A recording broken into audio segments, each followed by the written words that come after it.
Hello student, आपके बेटा class 9th में साइंस का ये चैप्टर 8 मोशन चल रहा है। मोशन में इससे पहली वीडियो में हमने आपको फर्स्ट इक्वेशन ऑफ मोशन का प्रूफ कराया था ग्राफिकल मेथड से। आपने समझ लिया होगा। उसका ग्राफ को अच्छी तरह समझ लें, क्योंकि उसके ग्राफ से ही सेम तीनों इक्वेशन का प्रूफ एक ही ग्राफ से होगा। अब हम second equation of motion, equation of position time relation, हम सेकंड इक्वेशन ऑफ मोशन को पोजीशन टाइम रिलेशन भी कहते हैं। हम इसे भी सेम ग्राफ से ही प्रूव करेंगे। इसमें देखिए ग्राफ दिया हुआ है। ग्राफ में आपको ए बी एक स्लोप दिया गया है। स्लोप ए बी जो है, इसके नीचे का एरिया, स्लोप ए बी के नीचे का जो भी एरिया है, उस एरिया से हम डिस्प्लेसमेंट या डिस्टेंस कहते हैं। जो एरिया है उसे हम क्या कहेंगे? डिस्प्लेसमेंट या डिस्टेंस कहेंगे। ओ ए बी सी एक ट्रेपीजियम है। आप देखिए ध्यान से, ग्राफ पर ओ ए बी सी लिखा हुआ है। उसमें दो फिगर हैं, से मिलकर बना है। एक रेक्टेंगल है ए ओ सी डी, एक ट्रायंगल है ए डी बी। हमने इनको शेड कर दिया है। आप देखिए रेक्टेंगल में हमने यानी कि सीधी लाइन बनाई है, और ट्रायंगल में हमने वर्टिकल लाइन बनाई है, खड़ी हुई लाइन। अब हम इसको प्रूव करते हैं। तो area of O A B C is equal to क्या हो जाएगा? दोनों ये जो एरिया ऑफ ट्रेपीजियम है ओ ए बी सी, इसका एरिया हम इस तरह से निकालेंगे, इस तरह से करेंगे कि इसमें एक रेक्टेंगल और एक ट्रायंगल की फॉर्म है। तो दोनों को ऐड कर देंगे, जैसे कि इसमें लिखा है, आप देख रहे होंगे। Area of rectangle O A यानी कि rectangle A O C D plus area of triangle A D B. अब इसमें हम एरिया जो होता है इसे डिस्टेंस कहते हैं। जो स्लोप के नीचे का एरिया है इसे डिस्टेंस कहते हैं, और डिस्टेंस को हम स्मॉल एस से डिनोट करते हैं। तो इसमें मैंने area of O A B C ऐसे लिखा, और जो एरिया ऑफ रेक्टेंगल है, एरिया ऑफ रेक्टेंगल होता है लेंथ इंटू ब्रेथ। आप फिगर में देख रहे हैं, ग्राफ में क्या हो जाएगा? O C into O A plus area of triangle A D B. A D B में देखिए जो बेस है वो क्या है?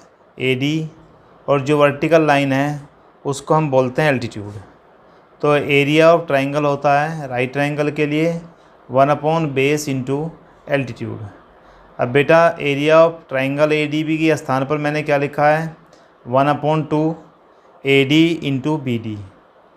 अब आपको समझ में आ गया होगा कि S is equal to O C into O A plus 1/2 A D into B D.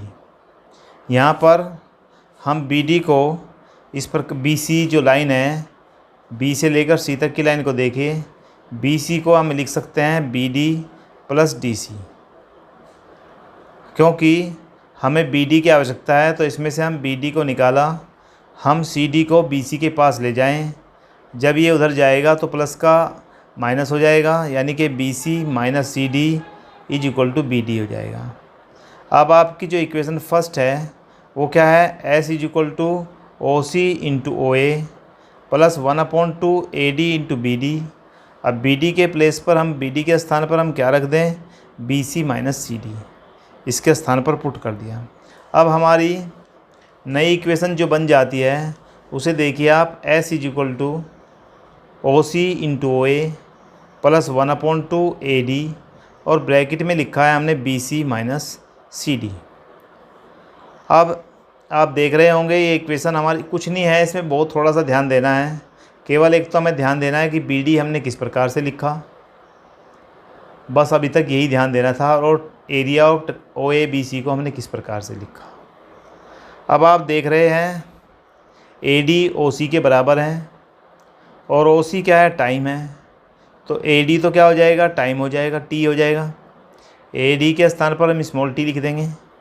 B C आप देख रहे हैं ई ओ के बराबर है, और ई ओ में वेलोसिटी फाइनल वेलोसिटी वी है, तो इसका मतलब बी सी किसके बराबर हो जाएगा, वी के बराबर हो जाएगा। फिर हम देखते हैं सी डी को। सी डी किसके बराबर है, देखिए आप सी डी को ए ओ के बराबर है। ए ओ क्या है, इनिशियल वेलोसिटी है। इस टाइप से हमारी इक्वेशन में ये वैल्यू पुट करें तो एस इज इक्वल टू, देखिए ए डी के स्थान पर क्या लिखा है, टी, ओ ए के स्थान पर यू, फिर 1/2 ए डी के स्थान पर टी, और ब्रैकेट में बी सी के स्थान पर वी और सी डी के स्थान पर यू। अब यहाँ हम फर्स्ट इक्वेशन ऑफ मोशन का यूज करेंगे। आपको पता है फर्स्ट इक्वेशन ऑफ मोशन क्या है, v is equal to u plus a t. अगर मैं u को v की साइड लाऊं तो v minus u is equal to क्या हो जाएगा, ए टी।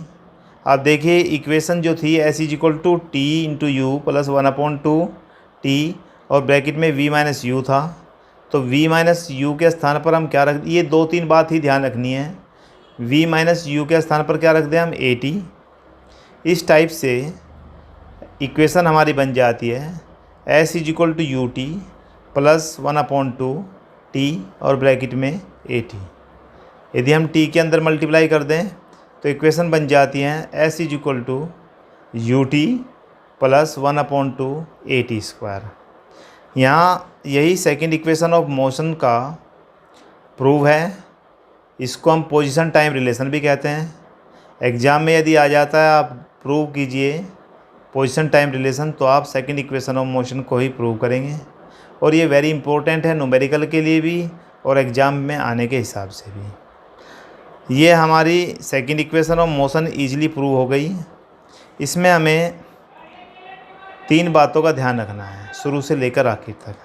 सबसे फर्स्ट, जो हमें ओ ए बी सी एक ट्रेपीजियम दिया हुआ था, उसे 2 भागों में हमने डिवाइड किया।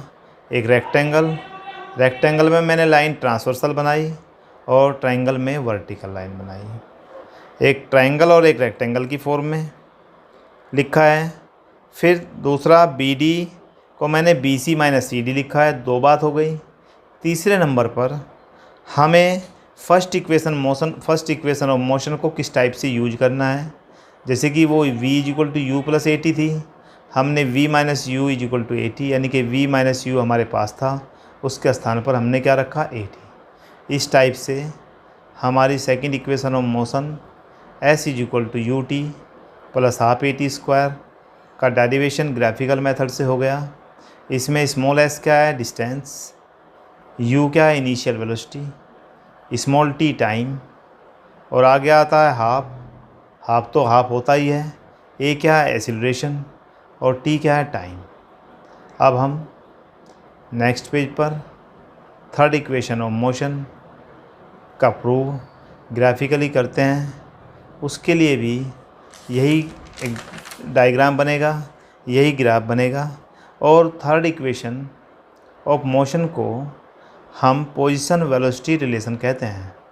आप इस चीज़ को ध्यान रखिएगा, किसको हमने सेकंड इक्वेशन को पोजीशन टाइम रिलेशन कहा और थर्ड इक्वेशन को पोजीशन वेलोसिटी रिलेशन कहा। इसमें भी हम सेम ग्राफ का यूज करेंगे।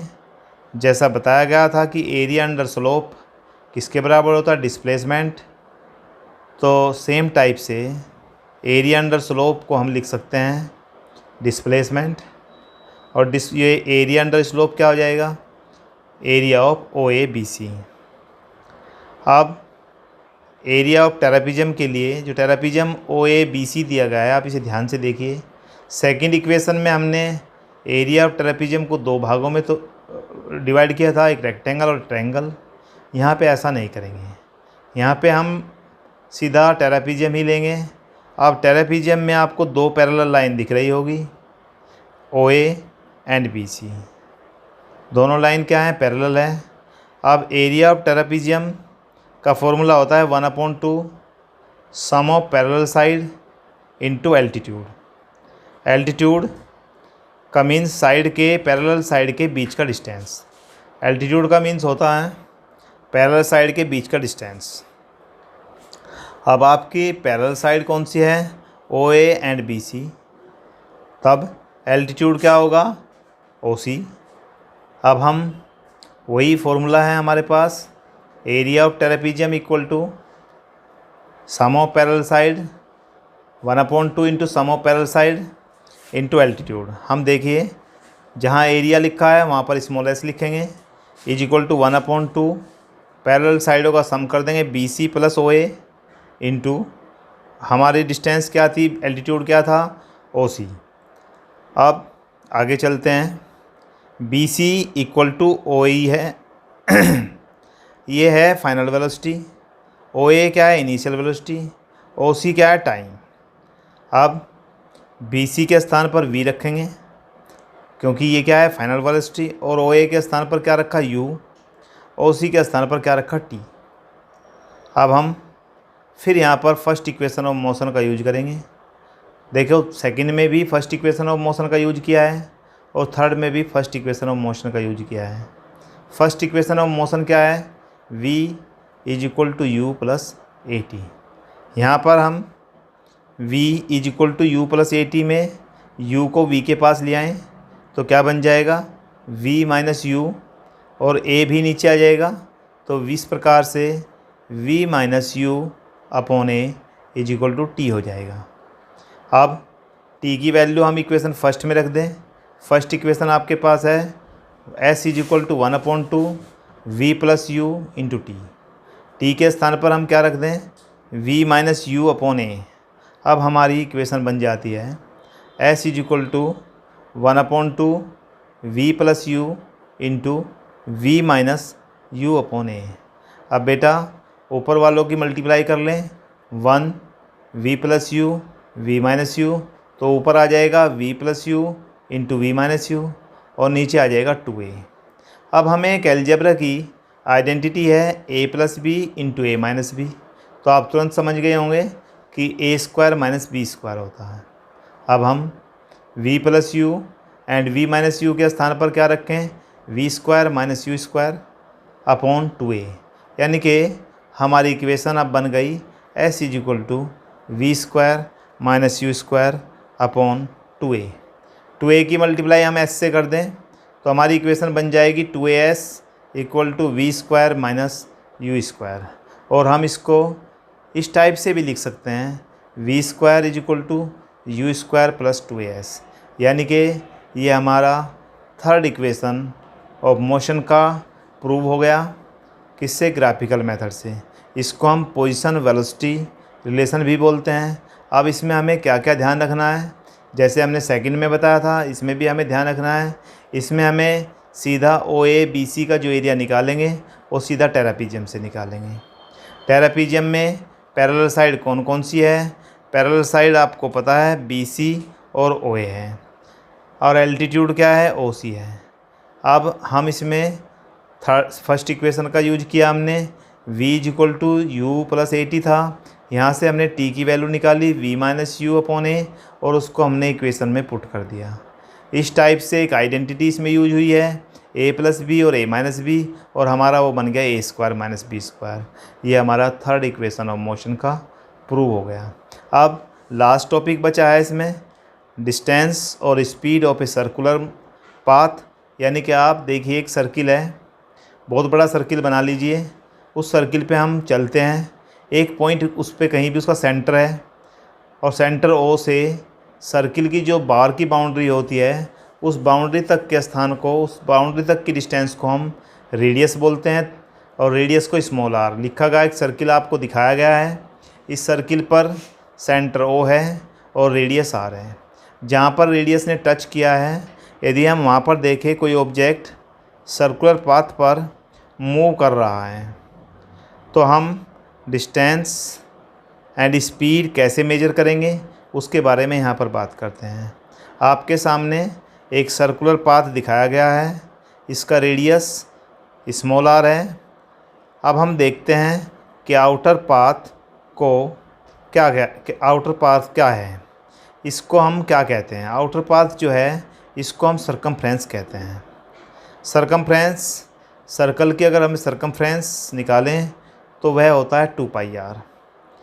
अब पाई तो आपको पता ही है, पाई की वैल्यू 22/7 या 3.14 होती है।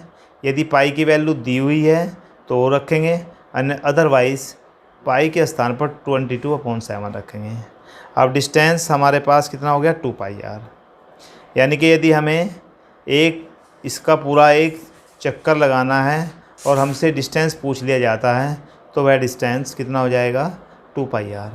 परंतु यदि हमें एक पूरा चक्कर लगाने में डिस्प्लेसमेंट पूछा जाए तो वह डिस्प्लेसमेंट 0 हो जाएगा, क्योंकि जो व्यक्ति जहाँ से चला उसी स्थान पर आ गया तो वह डिस्प्लेसमेंट 0 हो गया। अगर पूछा जाए आधा चक्कर लगाने पर, आधा राउंड लगाने पर कितना डिस्प्लेसमेंट होगा और कितनी डिस्टेंस होगी, तो आधा चक्कर लगाने पर डिस्टेंस तो 2πr का आधा यानी कि πr हो जाएगा, और डिस्प्लेसमेंट बिल्कुल आप जिस पॉइंट से चले थे उसके अपोजिट में आ जाएंगे, और वह अपोजिट तक का पॉइंट क्या होता है डायमीटर, और डायमीटर इज इक्वल टू होता है 2 × रेडियस यानी कि 2r। अब हम बात करते हैं स्पीड की। यदि एक चक्कर लगाने में टाइम t लगा है, तब स्पीड को अगर निकालें तो स्पीड आपने पढ़ा है डिस्टेंस अपॉन टाइम होता है, और डिस्टेंस हमने एक चक्कर लगाने में कितना चला है 2πr, और टाइम कितना चला है, टाइम कितना लगा है t, स्मॉल t।